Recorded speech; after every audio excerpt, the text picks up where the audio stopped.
बिस्मिल्लाहिर्रहमानिर्रहीम, अस्सलाम वालेकुम। लाखों करोड़ों दुरूदो सलाम मोहम्मद मुस्तफ़ा सल्लल्लाहु अलैहि वसल्लम और आले मोहम्मद पर। मैं हूँ उमर दराज गोंदल और आप मेरा यूट्यूब चैनल देख रहे हैं। आज ख़बरें शायद कुछ और हैं जो इंटरनेशनल स्टेज से आ रही हैं या इंटरनेशनल मामलात से जुड़ी हुई हैं, और पाकिस्तान में भी ज़ाहिरी बात है उन ख़बरों को ही कवर किया जा रहा है। लेकिन इस सब के दरमियान में एक बड़ी डेवलपमेंट जो हुई है वो डेवलपमेंट पाकिस्तान और अफगानिस्तान के बॉर्डर के ऊपर हुई है। बाढ़ का तनाज़ा हो, टीटीपी का तनाज़ा हो, बीएलए का तनाज़ा हो, पाकिस्तान ने हमेशा तहम्मुल का मुजाहरा किया और तालिबान के सामने एहतजाज किया या अपने तहफ़्फ़ुज़ात रखे और इंतज़ार किया कि किस लम्हे वो जो उसके ऊपर एक्शन लेते हैं। या फिर बाढ़ उखाड़ने का मामला आया तो पाकिस्तान के फौजियों के साथ जो लबो लहजा था, जो बातचीत थी, पाकिस्तान उसके ऊपर भी खामोश था। लेकिन आज पहला मौका आ गया है जहां पे पाकिस्तान और अफगानिस्तान के दरमियान मुसल्ला तसादुम हुआ है। यह मुसल्ला तसादुम पाकिस्तान की फौज और तालिबान के दरमियान है, और अब बाकायदा तौर पे ईरान के बाद यह दूसरा मुल्क पाकिस्तान बन गया है जिनके साथ तालिबान ने बराह रास्त लड़ाई लड़ी है।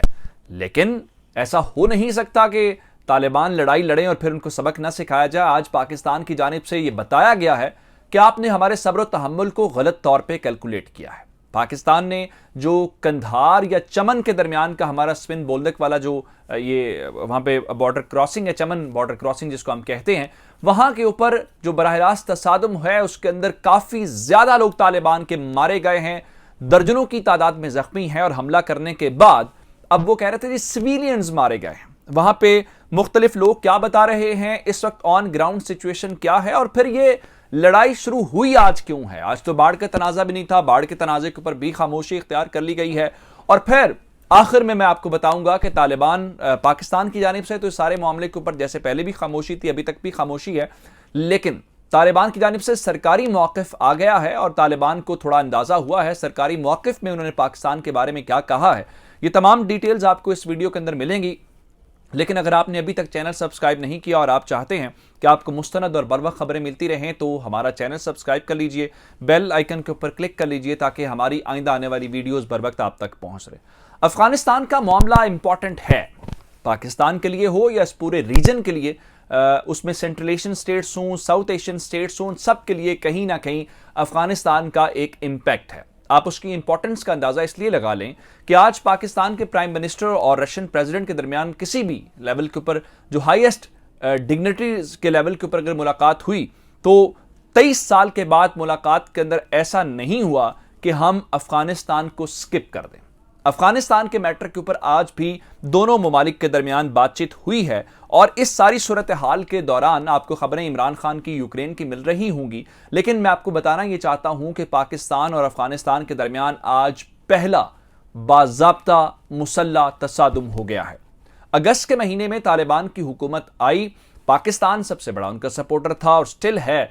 लेकिन उसके बाद बाढ़ वाले तनाज़े के ऊपर कुछ गड़बड़ हुई। जब गड़बड़ हुई तो पाकिस्तान ने तहम्मुल का मुजाहरा किया और पाकिस्तान ने कोई ज्यादा उसके ऊपर बातचीत नहीं की। डीजीआईएस पर एक बार जरूर बोले और कहा कि अमन की बाढ़ है, ये तकसीम करने वाली बाढ़ नहीं है। फिर पाकिस्तान के नेशनल सिक्योरिटी एडवाइजर गए तो बाढ़ के मामले के ऊपर बातचीत की और टीटीपी वाले मामले के ऊपर बातचीत की, लेकिन खुल के पाकिस्तान ने पब्लिक लेवल के ऊपर कोई गुस्से का इजहार नहीं किया। हमारी ख्वाहिश थी कि बातचीत के जरिए मसला हल हो जाए। लेकिन ये जो चमन बॉर्डर है पाकिस्तान और अफगानिस्तान के दरमियान, अगर पाकिस्तान का चमन का इलाका है और उस तरफ आपको कंधार का इलाका जो तालिबान का खुद गढ़ है वो वाला इलाका लगता है, तो स्पिन बोल्दक के दरमियान आज स्पिन बोल्दक का जो ये बनता एरिया, वहां पे दोनों जानिब एक दूसरे के ऊपर फायरिंग की गई है। और अगर ये कहा जाए कि पहले तो ये सारा कुछ करते रहे हैं ट्रकों के साथ या बाढ़ वैसे उखाड़ते रहे, तो पाकिस्तान की जानिब से कोई रिस्पॉन्स फौज की जानिब से नहीं किया। हमने एक गोली नहीं चलाई, कोई ऐसी कार्रवाई नहीं की जिसको आप तसादुम में लड़ाई में कुछ कह सकते हैं। लेकिन आज पहली बार उस सब्र तहम्मुल के मुकाबले में पाकिस्तान ने एक्शन करके दिखाया है, और उस एक्शन के जो असरात हैं वो हमें दिखाई दे रहे हैं। अब मैं आपको बताना ये चाहता हूं कि कंधार के इस इलाके में, स्पिन बोल्दक के इलाके में अब तक की इतलात के मुताबिक तालिबान के कम अज कम 10 लोग मारे गए हैं। अब तालिबान और वो सहाफी जो तालिबान के बहुत खिलाफ हैं वो भी ट्विटर के ऊपर बता रहे हैं जनाब सिविलियंस मारे गए हैं। सिविलियंस का क्या काम है, सिविलियंस किस तरीके से वहां पे हो सकते हैं। अल्हम्दुलिल्लाह इस लम्हे तक पाकिस्तान का कोई जानी नुकसान रिपोर्ट नहीं हुआ। जैन जो सहाफ़ी बलूचिस्तान से हैं, कवर करते हैं इन मामलात को, उन्होंने ये ज़रूर अपने सोर्सेज के हवाले से कहा है कि 4 पाकिस्तानी ज़ख्मी ज़रूर हुए हैं, लेकिन अल्हम्दुलिल्लाह कोई जानी नुकसान नहीं हुआ। और पाकिस्तान ने फौरी तौर पर जो अफगानिस्तान के साथ ये बॉर्डर लगता है इसको क्लोज कर दिया। और ये फायरिंग का वाक़या शुरू कैसे हुआ और कब शुरू हुआ ये आपको बताना चाहता हूँ। दिन 12 बजे ये वाक़या शुरू हुआ है फायरिंग का, और उनके मुताबिक जो मुख्तलिफ सहाफ़ी हमें वहाँ से बता रहे हैं, असर तक यानी मगरिब से पहले पहले दिन ढलने से पहले तक ये फायरिंग का जो सिलसिला है वो जारी रहा है। और इस वक्त ये बताया गया है कि बाढ़ के तनाज़े के ऊपर तो लड़ाई चूँकि हुई नहीं थी, हमारी तरफ से तो कोई ऐसी कोशिश नहीं हुई थी। तो अब बता रहे हैं लोग कि जो तालिबान के लोग जो ज़ख्मी हुए हैं, जो दर्जनों की तादाद में हैं, उन्हें कंधार के अस्पताल में मुंतकिल किया गया है और वहाँ पे उनका जो इलाज मुआलजा है वो जारी है। अब इस बात के ऊपर आ जाते हैं जनाब कि ये सूरत हाल तो बताएंगे कि ताज़ा तरीन क्या है। सबसे पहले ये जानने की कोशिश करते हैं कि आखिर ये इस लम्हे तक बात गई क्यों कि आज तालिबान को पहली बार जानी नुकसान उठाना पड़ा। तो हमारे पास जो इत्तलात हैं उसके मुताबिक जो पाकिस्तान का अपना बॉर्डर का यानी ये ड्यूरेंट लाइन का मामला नहीं है। हम ये नहीं कह रहे कि हम बाढ़ लगा रहे थे तो तालिबान ने कहा जी चूंकि ये बाढ़ वाला मामला तयशुदा नहीं है तो ये है वो नहीं। पाकिस्तान अपने बॉर्डर वाली साइड के ऊपर जो है वो एक मिलिट्री चेक पोस्ट जो है वो कायम कर रहा था, और उसकी तामीर के दौरान जो तालिबान के जंगजू हैं उन्होंने फायरिंग की है।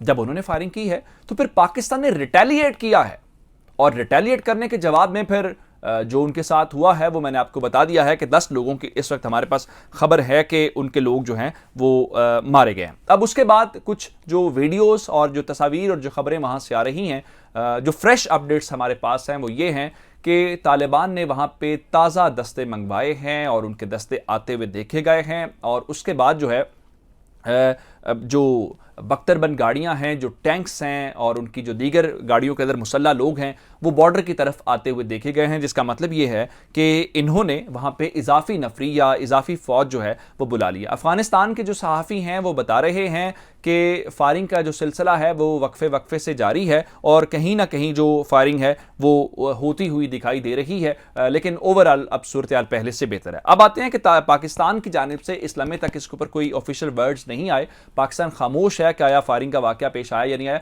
ये मुख्तलिफ जर्नलिस्ट अपने सोर्सेज के हवाले से वहाँ से हमें उन्होंने बताया है, हमने कन्फर्म किया है कि ये वजूहात ही हैं जिस बुनियाद के ऊपर लड़ाई शुरू हुई है। बाढ़ का तनाज़ा इस बार नहीं था, ना ही कोई और तनाज़ा टीटीपी वाला था। हम अपने इलाके में जो चेक पोस्ट कायम कर रहे थे उसके ऊपर उन्होंने ये किया है तो हमने उसका जवाब दिया। अब अफगानिस्तान ने इसके ऊपर सरकारी तौर पर मौक़िफ़ दिया है और वो सरकारी मौक़िफ़ ही मैं आपसे शेयर करना चाहता हूँ कि जब पाकिस्तान कार्रवाई करता है, एक्शन लेता है, तो फिर ये उसको लोकल इंसिडेंट कह देते हैं, लेकिन जब तकरीरें करने की या बाकी बातें आती हैं तो फिर उससे इनका बिल्कुल मौक़िफ़ अलग होता है।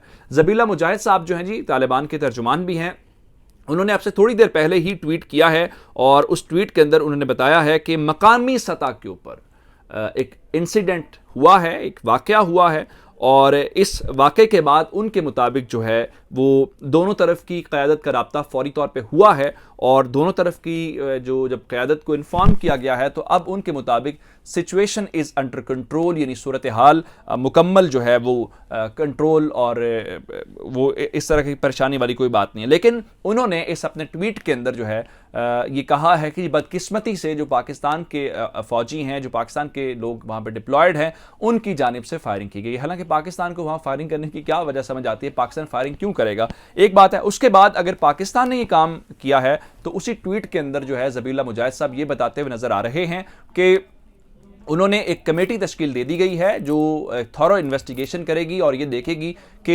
ये वाक़या कैसे पेश आया है, जिससे आपको अंदाज़ा हो जाता है कि ये एक कॉन्ट्राडिक्टरी ट्वीट है जिसके अंदर वो कह रहे हैं कि जानिब पाकिस्तान के ऊपर इल्ज़ाम लगा रहे हैं और दूसरी जानिब अगर वो थॉरो इन्वेस्टिगेशन अभी होनी है तो उस इन्वेस्टिगेशन से पहले उन्होंने कैसे ये फैसला कर लिया कि फायरिंग पाकिस्तान की तरफ से हुई है। अगर इन्वेस्टिगेशन होनी है तो फिर इसका मतलब यह है कि वहाँ पर कोई गड़बड़ है। लेकिन इस सारी सिचुएशन के दौरान जो असल बात है वो ये है कि पाकिस्तान का जो अब वो सब्र का पैमाना लबरेज हुआ क्यों है। उसकी वजह यह है कि आप अपने रवैये से और अपने बिहेवियर से पाकिस्तान को इस पोजीशन के ऊपर लेके आए हैं कि आपने ट्रकों के साथ हमारी बाढ़ उखाड़ी, पाकिस्तान खामोश रहा। आपने टीटीपी को पनाह दी, पाकिस्तान खामोश रहा।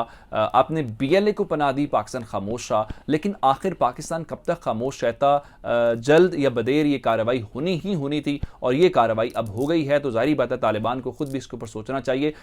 आज ये पाकिस्तान का पहला जवाब था और पहला जवाब कैसे है उसकी डिटेल्स मैंने आपके सामने रख दी है, बाकी फैसला आप खुद कर लीजिएगा। मुझे उमर दराज गोंदल को फेसबुक, ट्विटर, इंस्टाग्राम के ऊपर फॉलो कर सकते हैं। मेरा यूट्यूब चैनल सब्सक्राइब कीजिएगा। आपकी समातों का बहुत शुक्रिया। खुदा हाफिज़।